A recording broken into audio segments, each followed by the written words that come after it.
Welcome back. I'm Glen Lewington and you're watching SABC News' World Today. Time to speak to the people of South Africa. A very popular astrologist in South Africa, Barbrad'Engle, has been joining us in the studio for the last couple of weeks, and she joins us again this morning.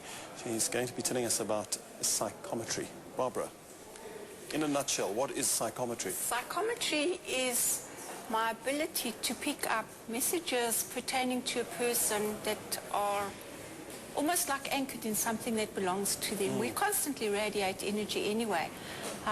Most people don't realize that our vibrations are actually absorbed into the metallic objects that we carry around ourselves. So what we basically did, which you don't know who these people are, but we put personal items into these envelopes. All these people had to do was remember the number on here, and you're going to tell us a bit about those people. I'll tell them a little bit. I'll pass on something that the ones who are supervising each person's life may feel that the person might need to know about in order to begin to maximize themselves. I always look for uplifting messages. Do you ever pass on bad messages? Well, sometimes when people are heading for a brick wall, I'm allowed to say, you know, you're going in the wrong direction, but it's always up to the person what they decide to do with the message. Free will is the rule of this planet. Barbra, well, let's start with it. That's actually quite interesting. There's the envelopes. Tell us what you're going to do. This is my favorite part of the live shows that I do. Okay. All right, so we've got number 132, so let's see what we can find.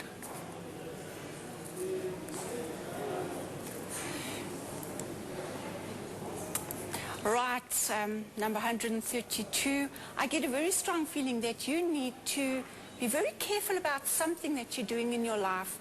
The feeling I'm getting here is you have to analyze very carefully what's happening, where you're going, who you have dealings with, and also to look very deep within your own heart. I think your own feelings are giving you a message, but you're perhaps not listening to what that message is saying, and if you don't listen to the message, you may find yourself forced to look at it by circumstances that are not as easy to deal with if you were to rather just do the positive homework first.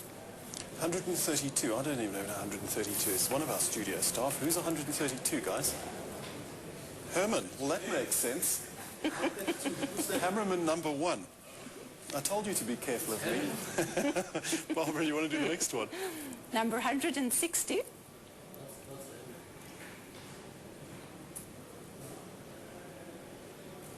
All right, number 160, for you I get a feeling of when you've walked up the steps and you've reached a point, you may need to walk back down the steps once again, because I think along the way you've missed something. It feels like there's a personal feeling that you have been ignoring for a while to do with how to find satisfaction in your own life. I think you're approaching a turning point in your life where feelings and what makes you feel good are going to play an important role in where you decide to move ahead in your life. What number was that? 160. 160. Who's 160?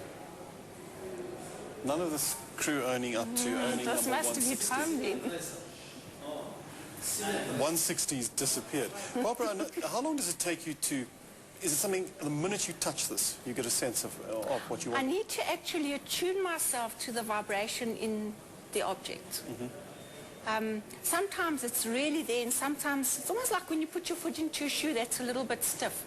Because I almost step into someone's reality. So if I gave you my watch or my keys, you'd pick up something immediately? Yes, yes. Watches are a bit difficult because they've got a little tick-tick bit inside which has a different energy.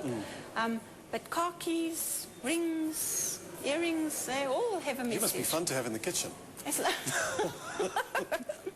You know, everybody has known the stories about jewelry that's cursed, or ever since I've been wearing my mother's ring, things have been going wrong with me. So there are means that one can actually cleanse the energies in the... So you can do that with my car keys? Yes, just you have to take the remote off. Let's look at 108. 108, right, yeah.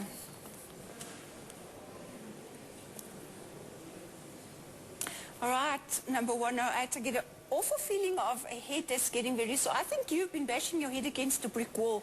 There's something that you've been trying to do, but I don't think you're doing it properly, or I don't think you're getting the message that whatever you're trying to fix doesn't want to be fixed, and that you perhaps need to stand back and look at where you can rather use your energy more effectively.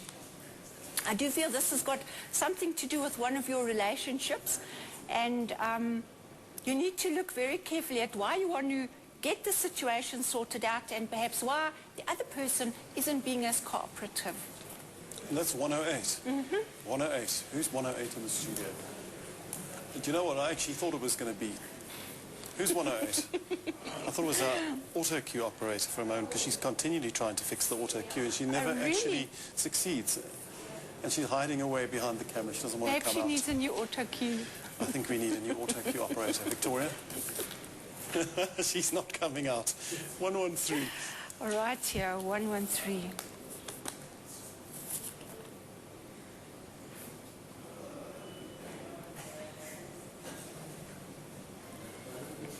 Okay, 113, I pick up a great feeling of energy around you.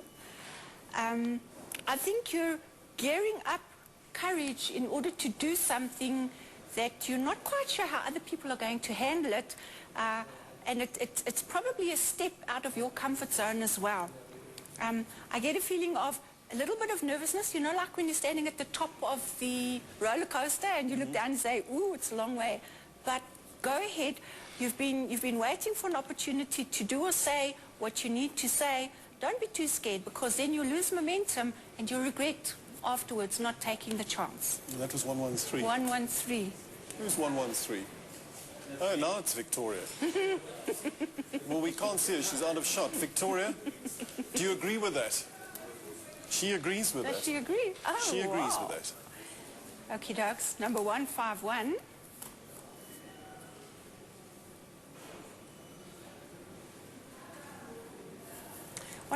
I get the feeling that you've almost got too much hay on your fork. I think there's too much happening around you. Too many people are looking to you for answers, and I really get the feeling that you're feeling snowed under. I would suggest you take a quiet weekend somewhere, go fishing, leave everybody else behind, and sit and think about what's really important to you.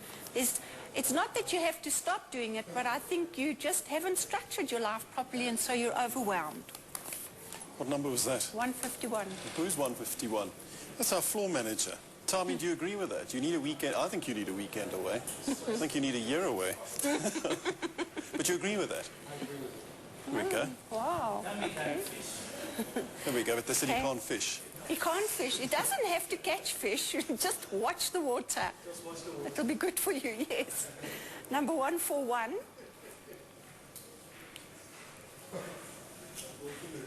Oh my. Number 141, I need to hold this at arm's length. I get a very strong feeling that there's something or somebody that's coming too close to you, and you need to just step away a little bit and have a good look at what's happening here.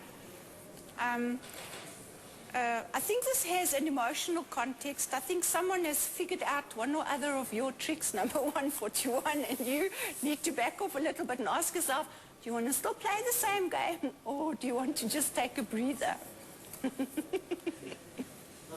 141. Do you agree with it?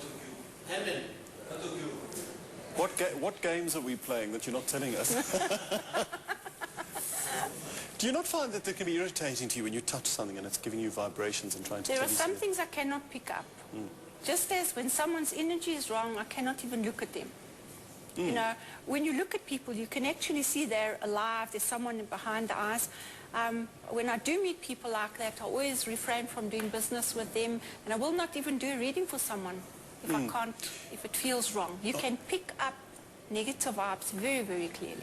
I think most people can, whether you're psychic or not. Yes. Would you agree? You can tell if someone's angry or... Of course, we do have. And unfortunately, it's when we're not encouraged to listen to that little inner voice that the good Lord gave us an intuition. He gave us, that is the gift of the Spirit that is given everyone. It's just we humans don't always use it properly. I know, getting to know you through this program over the last year or so, we've often spoken about auras, which I find fascinating. You say you can actually see the different energy around people. That's right. I mean, you'd be able to see that now, for example. Absolutely. Everything you think or say has an energy. You know, you can hear from someone's words when they're loving or when they're harsh. And whatever we say and think creates colors in our aura. So we like this balloon of swirling colors, and you can see in someone's aura when they are dishonest or immoral, when they're very sincere, when they're very upset. So you can tell by looking at a person what their true character is. I don't want to know that now. I can tell that, but for me, looking at someone's aura is looking right into their spirit. It's very private. So I will only look if that person gives me express permission. I know last 2 weeks ago you told me I had a, what color aura? Nice and green. Why green? When a person has green in their aura, green is the color of growth. And so whenever there's green, the person's going through a period of growth in some way or an expansion in their life in some way.